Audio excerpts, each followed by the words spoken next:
Good evening and welcome to the Dart Show live right here at Alexandra Palace.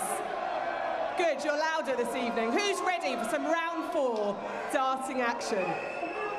You are? You are? You're louder than me and I've got the mic, aren't they? Well done, we've reached that point between Christmas and New Year where we've kind of lost track of what day it is, but it is the last day before the New Year here at the Darts, so it's time to get those New Year's resolutions not under wraps yet. That's for next year. What's yours? I don't have any. I'm a perfect individual. You are a perfect individual. You're a man. You're an all-rounder. Gosh, you guys, you're going to be up for this whole 15 minutes of this? Yeah? Will this make you louder? Let's try again. There we go. There we are. It's a fight. What have I caused over here? They will be so disappointed when they see it. They will. It's too small for him. OK, let's roll back the clocks to this afternoon and talk through those 3 afternoon fixtures too. Starting with the clash of the Belgians. It was Dimitri van den Berg that finished out top there, wasn't it? Yeah, well, look, we had some Belgian fans playing the Bullseye Challenge a few days ago here at Ali Pali. One of them said Kim would win, one of them said Dimitri would win. One of them was spectacularly right, and one was very, very wrong, because Dimitri van den Berg had it all his own way in this game. The Belgian #1 laying down a marker. Not many people talking about him being a potential world champion. He's not been brilliant over the last 3-4 months, but the start of the year, he was amazing, and he might be back to something like that. The former match play champion is through to the last 8 again. He's been there before, he's never gone further. He's got a chance now. OK, have we got any German fans in the mix here at Ali Pali? No wonder you're so loud, no wonder you're so cheery, because obviously Gabriel Clemens went through to the quarterfinals. It was the first German to do so, wasn't it, in the PDC World Championship? What game that was for him? History has been made already today. The German fans saw their #1 take out Alan Suter. We've seen Max Hopp reach major semi-finals. We've seen Michael Unterbuchner reach a quarter-final at the Grand Slam. But nobody from Germany has ever reached the quarter-finals of the World Darts Championship. And the German giant managed to do just that this afternoon. That double top, sealing the deal. I spoke to Gabriel afterwards. He says, I'm not scared about taking on the world #1 going price. I've beaten Peter Wright on that stage. Why not the Iceman? OK, I'm setting myself up for this one too, Dan. Any English fans in the mix over here? Yeah, of course you are, of course you are. You're everywhere. You're everywhere. Well, it was an all-English clash, wasn't it, this afternoon with Joe Cullen and Bully Boy. Bully Boy finished on top 2. Talk me through that one. Look, Michael Smith was very, very good. Really, really good. He nearly won this game with a 9-darter. Back-to-back 180s, hit the treble 20 with the 7th dart, couldn't find the treble 19 to win it, but he did set up the outshot and took it out with no problem at all. Michael Smith had to produce a great comeback against the German #2, Martin Schindler, but he has blown Joe Cullen off the board there. 180s all over the place, 103 average by the end. He looks every inch a potential world champion. He's already the Grand Slam champion. He's looking to tick this one off his list as well. A lot of people have tipped him up at the start of this tournament, and he's starting to show why that has happened. He really is playing magnificent darts. OK, well, Gabriel Clemens made history, didn't he, today? MVG made history 10 years ago when he hit 17 perfect darts. Now, if you weren't here, let's relive the memory and look at this incredible, incredible moment in history. 5 to Michael van Gerwen. But one more leg for James Wade here as Van Gerwen hits a magnificent 7th 180. Just goes to show the big difference with set play. Wade wins a leg here and only 1 set in it. But doesn't that illustrate the point I was making? Wade wins 2 legs on the trot, denies Van Gerwen a shot at double 11, and suddenly it awakens him.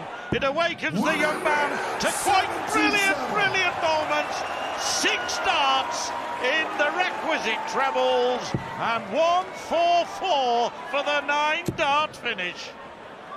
Well, 6 perfect darts against Adrian Lewis in 1 leg, 7 perfect darts in another leg. It's on. Double 12! Magnificent Michael van Gerwen, who raises the roof with a 9-darter in a World Championship semi-final. Blackpool in July, London in December. Van Gerwen does it again. And here he goes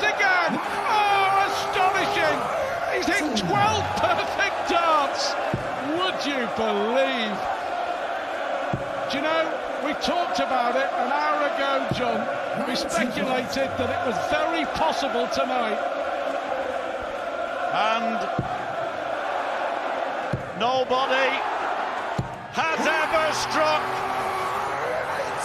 9 darters in successive legs, but this man now, suddenly from nowhere, produces magic, the like of which we may have never seen or ever see again. 141 is on again, it's on again, double 12, oh, I don't believe it.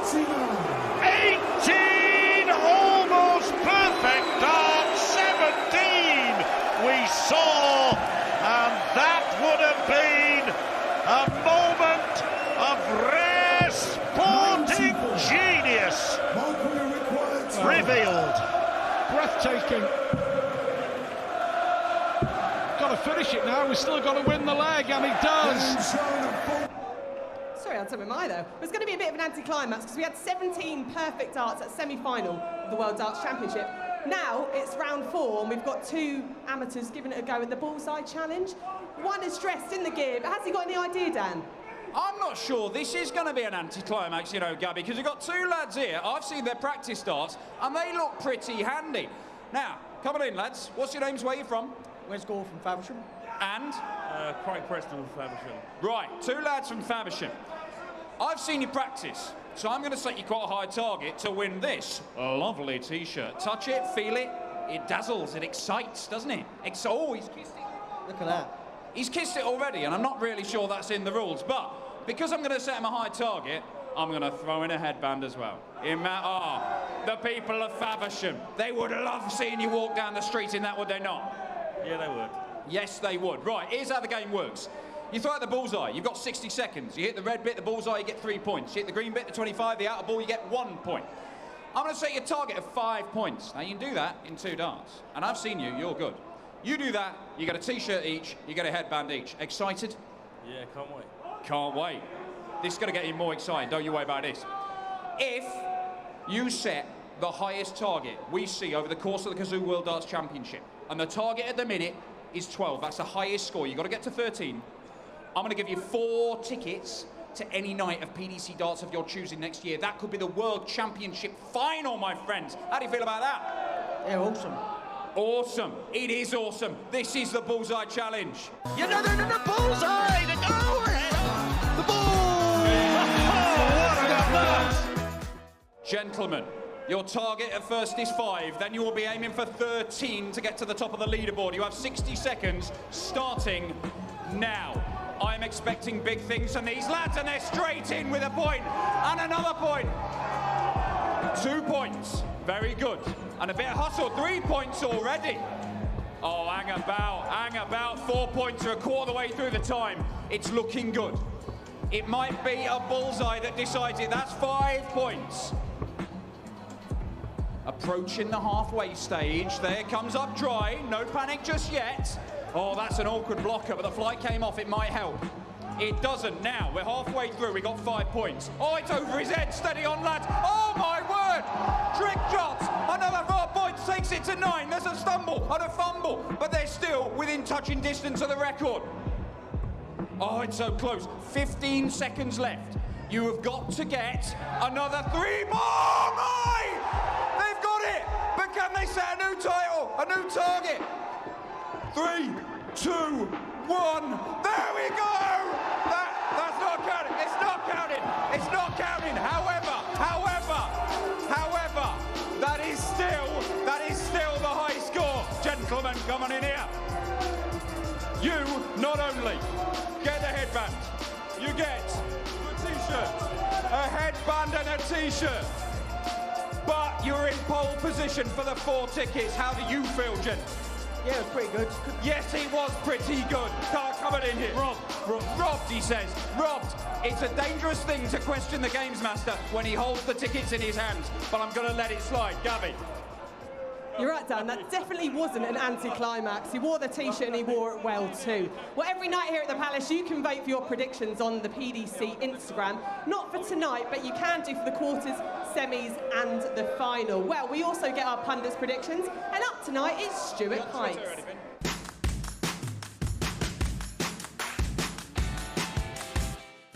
Well, since Christmas, the tournament has just exploded, hasn't it? Absolutely amazing darts. And by the end of tonight, night 13, we'll know our full quarter-final lineup. Rob Cross against Chris Dobie to get us underway. Dobie was superb, wasn't he, in getting rid of Gary Anderson in the last round. I reckon Dobie will push Cross close, but I just think Rob Cross looks in the mood. He looks happy. And for me, Cross to win 4-2. Then the huge all-Dutch affair, Michael van Gerwen against Dirk van Dijvenbode. Arguably one of the best games, or the most dramatic games, certainly seen on the Ali Pali stage, with van Dijvenbode beating Ross Smith in that last leg shootout. Van Gerwen looks fresh, he's been pushed, certainly pushed the other night, wasn't he, by Mensur Suljovic. But for me at the moment, he looks all over a champion, and I expect him to win. Possibly 4-1, maybe 4-2, but Van Gerwen all the way. In the last match, Luke Humphries kind of gone under the radar, isn't he? Of course, the winner plays Michael Smith in the quarterfinals. Luke Humphries showed a lot of bottle with the way he came back in that explosive last set to beat Vincent van der Voort. Stephen Bunting, terrific, you have to say, in the All St Helens showdown against Dave Chisnall. But for me, Humphries to win, again 4-2, and Humphries to take on Michael Smith in those quarterfinals on New Year's Day.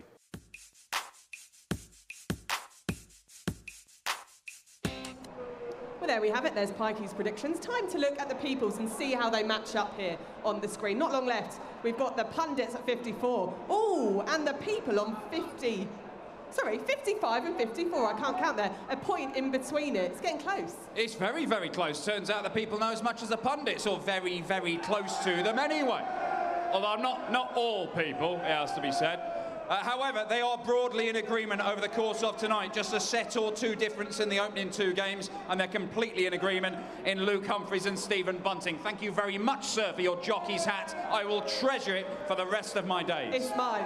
It's mine. I'm treasuring it now. OK, time to go through those fixtures ourselves, starting with the first one of this evening. Let's look at that one. Here we are, Rob Cross against Chris Dobie. Now, Rob Cross has been producing some strong performance at a consistent basis as well. Too strong for Chris Dobie tonight? I think it's a difficult one to call. I am going to side with Rob Cross. I predicted he might make the final this year. He's averaging more than 99 for the tournament, but Chris Dobie has already taken out Gary Anderson, and did so pretty comfortably, to be honest. If he follows it up with a victory against Rob Cross, then this is turning into an absolute dream for Dobie. He's certainly got a chance, but he's going to have to play somewhere near his top level, you think? OK, second match of the evening. The favourite is in the house. It's MVG. There he is, front row. There he is, a smaller version of himself. He is taking on the Auberginius. How do you see that one panning out, Dan? Look, nobody seems to be giving Dirk van Dijvenbode a chance here. Does anybody here think Dirk van Dijvenbode will win tonight against Michael van Gerwen? Are some people just cheering anything I say? Yes. Right, OK, I think we've answered that question. I think they're a fan of you. Now, I think that Dirk van Dijvenbode has got a chance here. It may only be a puncher's chance. There we go. This guy is already a pitcher deep into the beer, and he agrees with me. Maybe that's what it takes to think that anybody can beat Michael van Gerwen. But if anybody can, over 7 sets, a shorter format than it's going to be in the quarterfinals and the semis and the final, it might be the biggest 180 hitter in the world. I think he's got a chance, even though nobody else seems to. I can agree with you there. I like his walk-ons too. OK. He's got the better walk-on. Don't get any legs or sets for that, though. That's the issue. That's true. Start strong. OK, and the third and final match of the evening, and before the new year as well.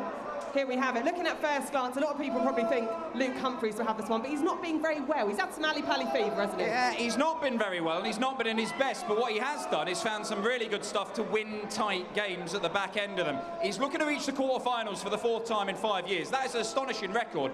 But Stephen Bunting reached the semi-finals 2 years ago, which is further than Humphries has ever got. And his performance against Dave Chisnall, he said, was the best he has ever played on that stage. If they play both how they did in the previous round, Bunting wins. It's whether you think they're going to replicate those performances. Momentum means a lot on this big stage as well, doesn't it? Well, it depends who you ask. Some of them say yes, some of them say it has no meaning whatsoever. But Stephen Bunting is feeling good. Luke Humphries isn't feeling that great. Is that going to be a factor tonight? We don't know, but it could be very interesting. Well, there we have it. It's the last of round 4 and the last session of 2022. So make sure you get everything out your system before the new year. Don't do anything we wouldn't do. And we'll see you in 2023. That's us. Good night.